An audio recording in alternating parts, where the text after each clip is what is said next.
Hello, everyone. My name is Keisha Katz, and I'm the Director of Workforce and External Partnerships at Reel Works. I'm also an alumni from the program, and we're just going to have a great conversation with these wonderful folks.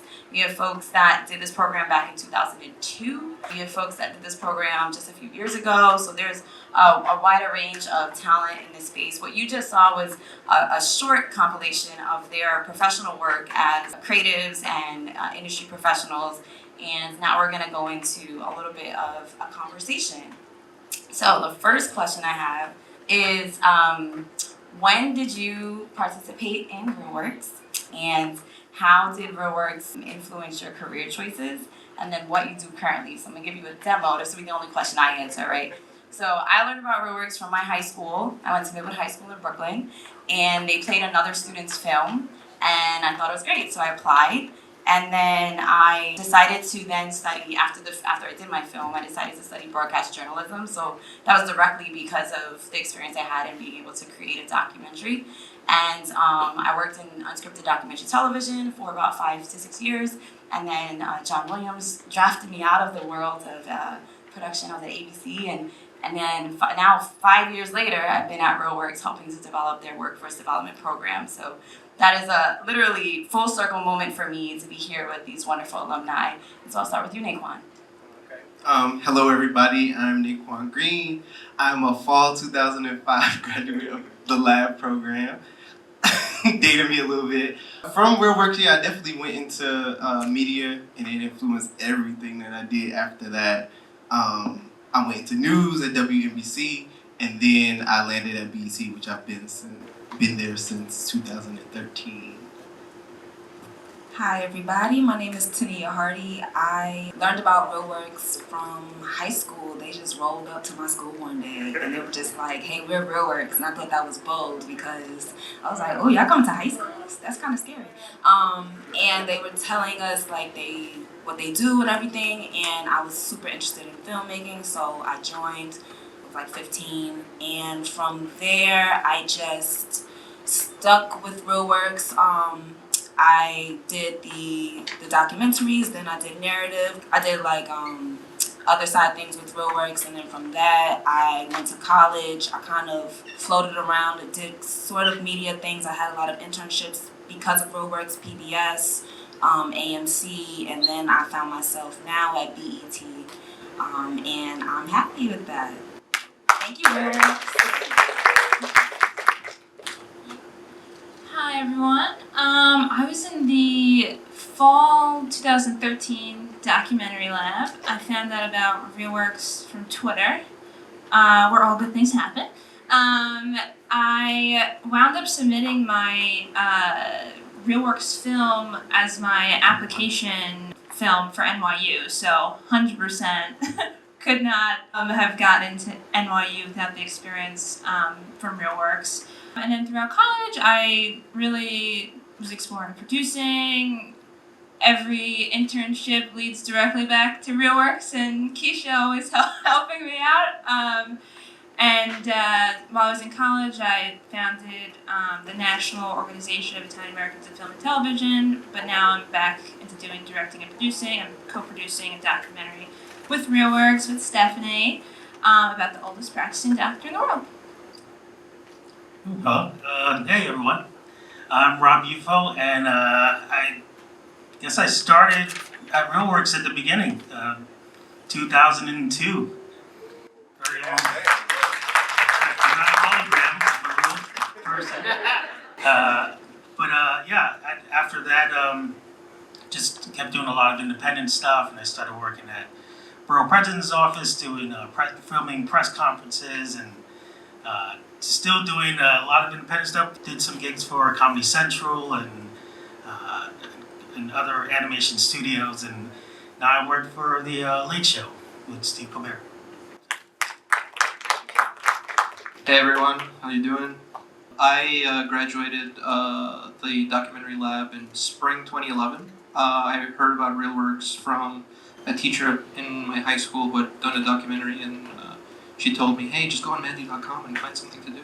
So I saw Reel Works and I thought, oh, this looks awesome. So I applied. Fortunately, I didn't get, they They didn't kick me out, which was good. Basically, did the spring 2011 lab, and then in 2013 I did the narrative lab, which was, another level experience, which was incredible. First short I made, amazing experience. And now I'm a freelance editor, and I'm working on my first feature. Hello, everyone. My name is Wyatt. I was in the fall 2006 lab, way back with all these people. It's good to see y'all again. I feel old. You feel old. Right, exactly. So I heard about Reel Works because I grew up in Park Slope, and my mother actually was walking by the 9th Street Y where you guys, they first were, and they were doing like a summer program, or 6 weeks in the summer, make a movie, have fun, that kind of thing. And I hadn't had anything to do for that summer, so my mom was like, "Well, this is what you're doing, boy. You're not gonna sit in my house and do nothing."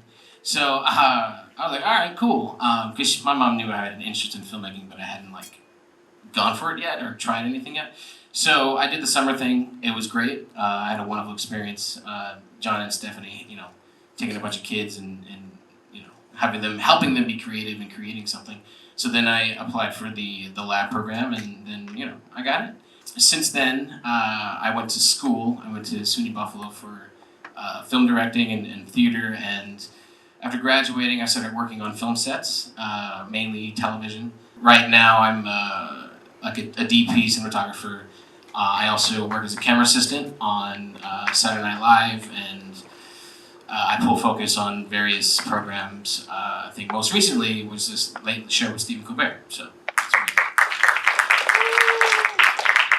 And if you want to learn any more about these alumni, on the Reel Works Festival website, their bios are there. But as you can see over the years, they've really been able to make an impact and to make their mark in the industry, which is what we're hopeful will continue, right, for all the other filmmakers that you guys learned about today.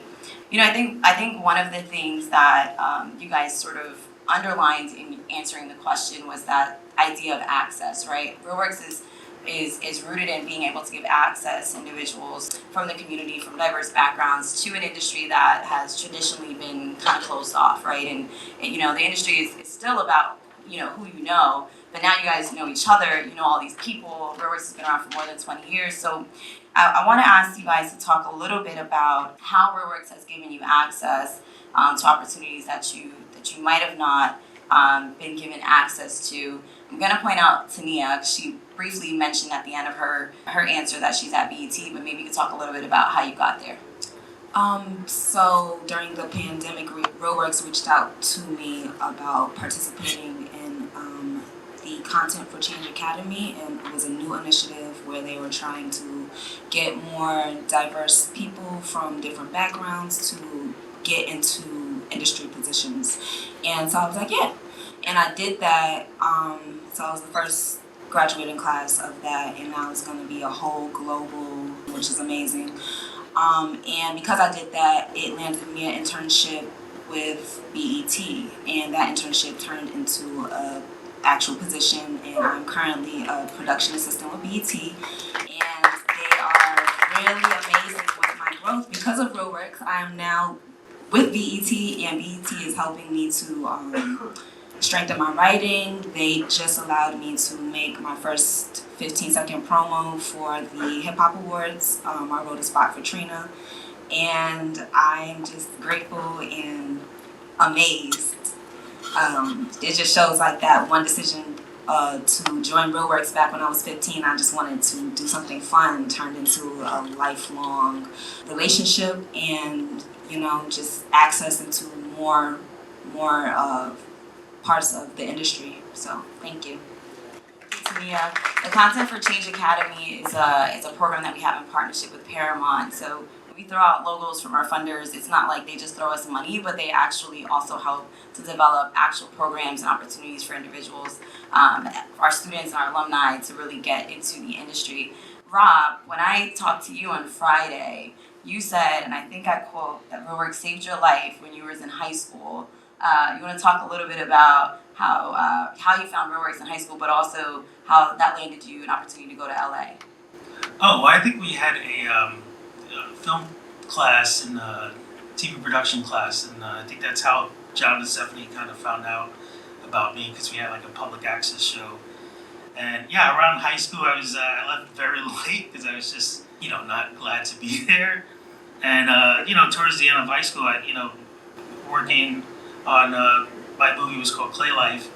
Was picked up on HBO Family, and I was at the pretty much the end of high school where I almost wasn't going to graduate, and they found out about the HBO Family deal, and they were like, "Oh, this kid has potential, so let's help him out," And they gave me some like extra books to read and stuff, and just to get me out of there, and Reel Works kind of helped that. The LA trip was we went to AFI Film Festival, me and John. It was like a buddy road trip movie. And that whole experience was great, and it was just very fortunate to be there and not expecting that to be the outcome from working on this film. Reel Works, going through that program is immensely helpful in kind of like being a springboard for you. Like, being a part of the program gives you access to a lot of not only equipment and tools, the stuff that you want to use to make your films, but just being in that environment itself is immensely helpful because you're already acclimated to language, the industry, and things that people don't know innately in order to really succeed. So like, if I never went through Reel Works, I probably wouldn't be doing what I am doing right now. Because, learning how to edit, learning how to shoot, doing all those things, I already knew so much more about film than my contemporaries at the time. So whenever I wanted to go for something, I was, well equipped to handle any challenge or any application or anything that I wanted to go for. It's been immensely helpful. I would also say just like soft skills and getting access, being at film festivals at 17 and learning how to like navigate and talk to people and not only network, but just also like talk to your peers. That was tremendously helpful for me at 17, 18, 19. Yeah, I hope all the alumni who are left in this room, and you can go tell your friends, that this experience today could be something you're talking about, 5-10 years from now. We talked about mentorship a little bit earlier today. Reel Works has been pairing young filmmakers one-to-one with industry professionals for years. We all had mentors in this program. I had a mentor that I stayed in touch with even after maybe 5, 6, 7 years after the program. I want to ask a couple of you who I know have still maintained a relationship with your mentors to talk a little bit about that experience. And I'm going to direct it to you, August, because I think you have a great story to tell. Yeah, I kept in contact with my mentor from the master lab to this day. It's a very close friend of mine. It's an invaluable relationship. Whenever I work on something, I always show him. Whenever I write something, I always show him. Yeah, it's been, one of the most valuable relationships I forged in When did you life, guys meet? not just the industry. You know what I mean? And you guys met, what year was your class again? 2013. 2013, yeah. Phenomenal. And Wyatt, I know you mentioned in our conversation we had before this that you ran into your mentor on set, which is really cool. Can you talk a little bit about that? Yeah, so my mentor was Charlie Libin. A lot of what I do is called day playing, where you go to different shows every day, and you work, and you get paid and you go home.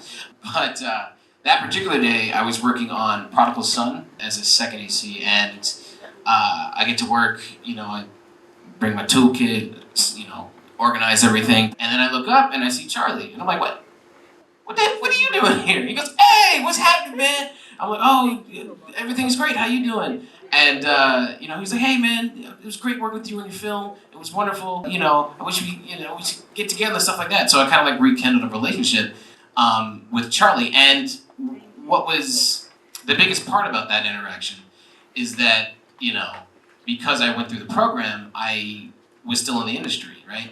And Reel Works definitely equipped me to be a working member of the industry and give me the tools and the know-how to keep working, so that I could run into to my mentor on the same day as set. It was pretty cool. I love that, and not only can you guys run into former mentors, but running into each other, right? Like now, Naquan and Tenia both at BET, which is like phenomenal, right? Email each other like almost every day. Every morning. There you go. Another question I have is, while you guys, many of you have some full-time jobs, right, paying the bills, but also, which is great, is that most of you guys are doing that in this industry. But I know that many of you also pursue storytelling and create your own projects on the side. I know, Naquan, you just recently was an executive producer on a film. Can you talk a little bit about that? And then anyone else who wants to join in, just sort of like how you marry the two, right? Like your professional job, but also your passions, right, for storytelling that's been here now for many, many years. So in 2018, I moved back to New York, moved back to Brooklyn. I was by myself with some roommates, and we decided to do a thing. We decided that we were going to make a narrative film with a shoestring budget, and while still working full-time jobs. And that was an experience. I was working at BET full-time, and then like at night, and then on weekends I was shooting on set. Deep breath.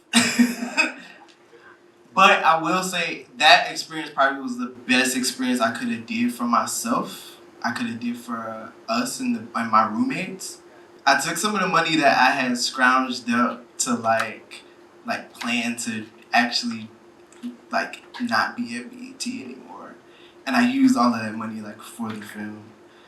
And that meant making sure that the people on the set ate. That meant making sure that we had locations, which we didn't have to pay that much for locations, because I made sure that we were like either in my apartment or a friend's apartment. It was a lot of bartering happening. We shot for a month in August. The film is called Sundays in July. So this is 2018. 2019, we started to track the film into the film festival circuit. Then 2020, we won like the best feature at the Micho Film Festival, and we won a Panavision Award for the next project. It was like super dope. If there's any takeaway, it's just like do what you like, what's inside of you literally to do. And it sounds so cliche, but like if you have something, a story, anything that you want to do that's pinging you constantly, like just find a way to do it. Yeah. Taylor, now I know that you're working on a doc right now, and you mentioned briefly that you're working with the studio at Reel Works. So for those of you who don't know, Reel Works, in addition to the arts programming that you see in the films, and in addition to the internship program and job training program, we also have an in-house production studio that is filming this whole thing. So shout out to the studio, because they're all around. So if you see those young people with the cameras, and they're led by their team. Can you talk a little bit about the film that you're working on, a little bit more detail, because she's getting some press. Like, this is gonna be legit. It is legit, but you're gonna see it. But then also, what made you decide to reach back out to Reel Works and get that additional support as you and your partner were developing the project? Yeah, so the documentary that I'm directing, co-producing right now, it's about Guinness World Records' oldest practicing doctor in the world. He's a 100-year-old neurologist from Cleveland, and he's been working on the front lines throughout the pandemic. He's seen 75 years of medicine, 75 years of the brain, from lobotomies to before, CAT scans and MRIs, and now into the digital age. And he's at this crisis at 100 years old where he believes retirement is the enemy of longevity, and his hospital is closing down, and now he has to figure out how to kind of survive in the digital age, and where at 100 years old, the things that people are, taking away from him is loss of independence. He's physically and mentally fit, but he's starting to experience things that people decades before him are experiencing. So it's a huge undertaking. I'm 75 years younger than the gentleman. I did not know how I was going to tackle this story, but I knew that with my friend from college, Austin, the grandson of Dr. Tucker, who's right over there, he had told me that his grandfather was sneaking out of the house during the pandemic. I said, wow, to go into the hospital.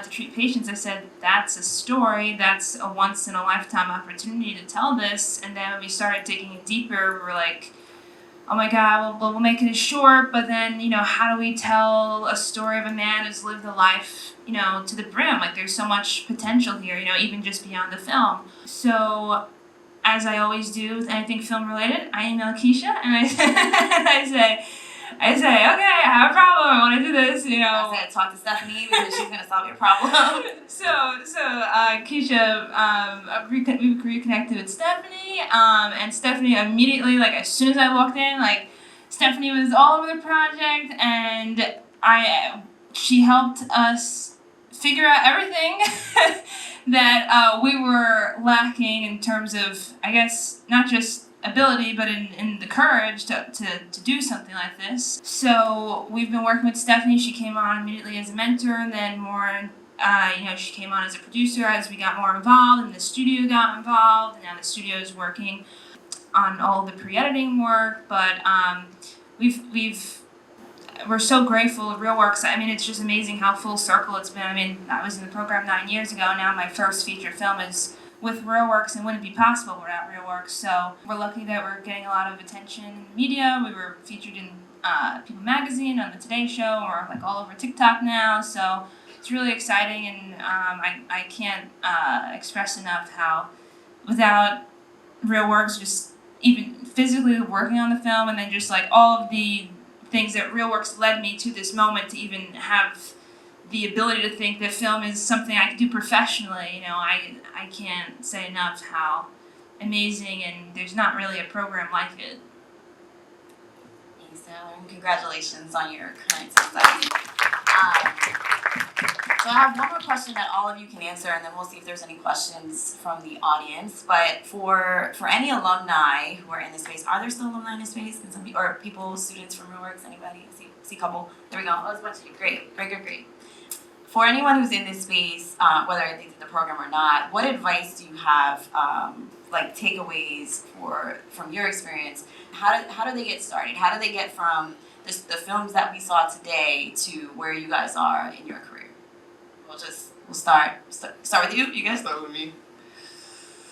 I would say do your best to just stay in touch with people and reach back as often as you can, as much as you can, and let it come from a genuine place. Just stay in touch with people.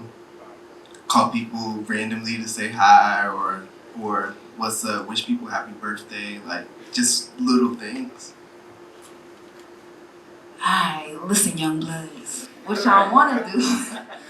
Now, I think to Naquan's point, it is very important that you nurture and massage your relationships. Don't ever let time be the reason why you don't go back and say something, because as long as you planted that relationship, it's still there and you can still water it. So do that.